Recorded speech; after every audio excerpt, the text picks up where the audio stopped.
নমস্কার বন্ধুরা, আজকে দারুণ একটা ডিমের রেসিপি নিয়ে চলে এসেছি। এই শীতে তো ভীষণ ভালো লাগবে একটু ঝাল ঝাল আর গা মাখা। সবসময় হালকা পাতলা রান্না করি তা না, কখনো এরকম ধরনের রান্না করতে আমার খুব ভালো লাগে, খেতে এবং খাওয়াতে ভীষণ ভালো লাগে।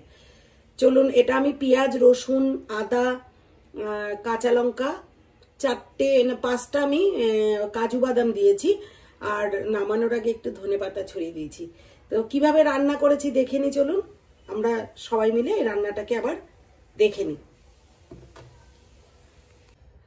ডিমগুলোকে আমি সেদ্ধ করে নিয়েছি, আর এর মধ্যে পেঁয়াজ, রসুন, আদা, কাঁচা লঙ্কা, এর মধ্যে লবণ, হলুদ, জিরের গুঁড়ো আর ধনের গুঁড়ো দিয়ে আমি একটা পেস্ট বানিয়ে নেব।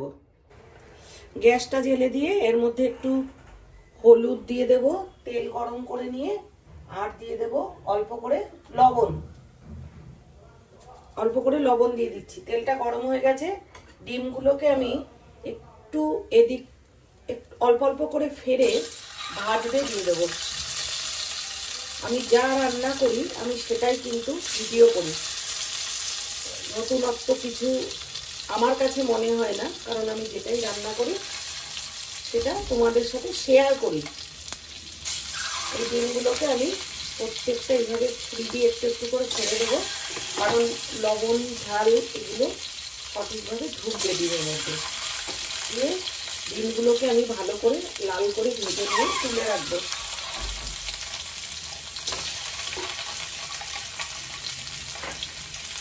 ভালো করে লাল করে ভেজে আমি তুলে রাখবো।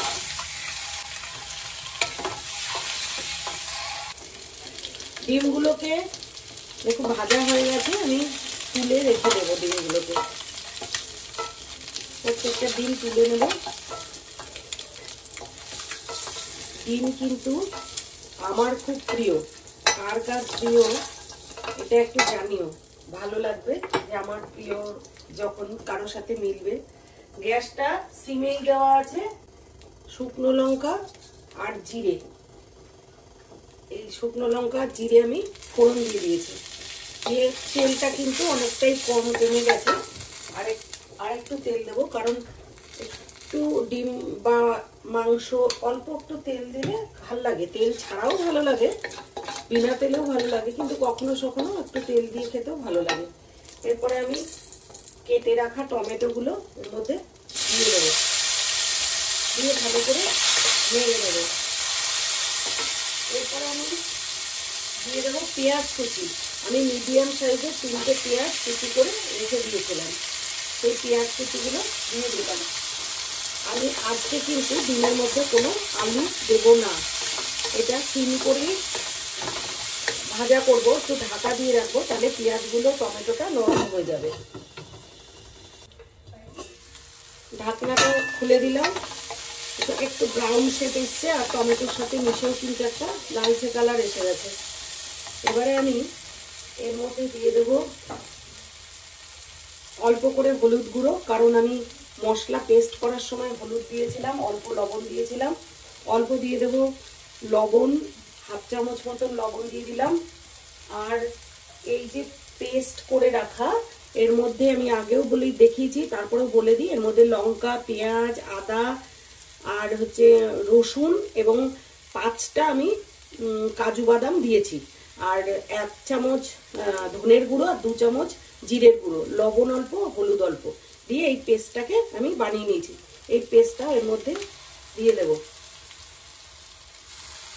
পেস্টটা দিয়ে আমি ভালো করে কিন্তু মিক্স করে নেব।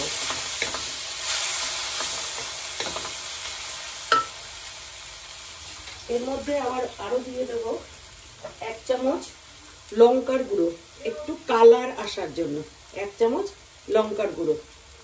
এবারে ভালো করে আমি কষতে থাকবো। গ্যাসটা মশলাটা ভালো করে কষে নিচ্ছি। এর মধ্যে 2টো কাঁচা লঙ্কা ভাগ করে অর্ধেক করে দিয়ে দিলাম। এরপরে আমি এর মধ্যে অল্প করে গরম জল দিয়ে দেবো, যতটুকু গ্রেভি রাখবো আমি গরম জল এর মধ্যে দিয়ে দিলাম। মশলাটাও মিশতে হবে আর একটু গ্রেভি রাখতে হবে, সেই কারণে। যেহেতু আলু দেইনি এই জন্য আমি কিন্তু ঝোল করব না, এটা একটু গা মাখাই করব। আরো অল্প একটু জল দিয়ে দেবো। নিজেদের প্রয়োজন মতন, যতজন মানুষ সেই প্রয়োজনে জল দেবেন। আমি এটা জল দিয়ে দিলাম, আর দিয়ে দেবো একটু লবণ।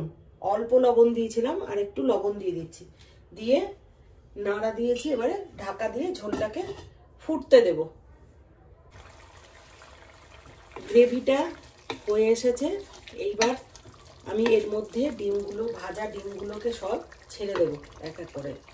ছেড়ে দিয়ে এটাও একটু ফুটতে দেবো, আর গ্রেভিগুলো মোটামুটি ডিমের গায়ে লেগে আসবে এই পর্যন্ত এটাকে রান্না করে নেব। গ্যাসটা কিন্তু এই সময় একটু বাড়িয়ে নাড়তে থাকবো। এটা একটু সেদ্ধ হওয়ার কিছু নেই, ওই জন্য আমি আর ঢেকে দিচ্ছি না। এটাকে বাড়িয়ে দিয়ে আর নাড়তে থাকতে হবে, যাতে নিচটা ধরে না যায়, কড়াইয়ের নিচে লেগে না যায়। এইভাবে করে আমি রান্নাটা করতে থাকবো।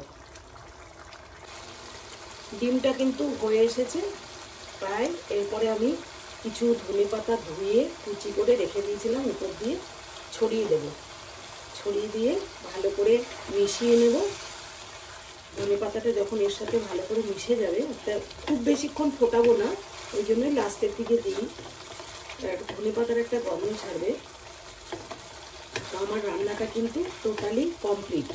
দেখুন অনেকটাই গা মাখা হয়ে এসেছে, ডিমের গায়ে লেগে এসেছে। তো আমার রান্নাটা কিন্তু একেবারে কমপ্লিট। Thanks for watching.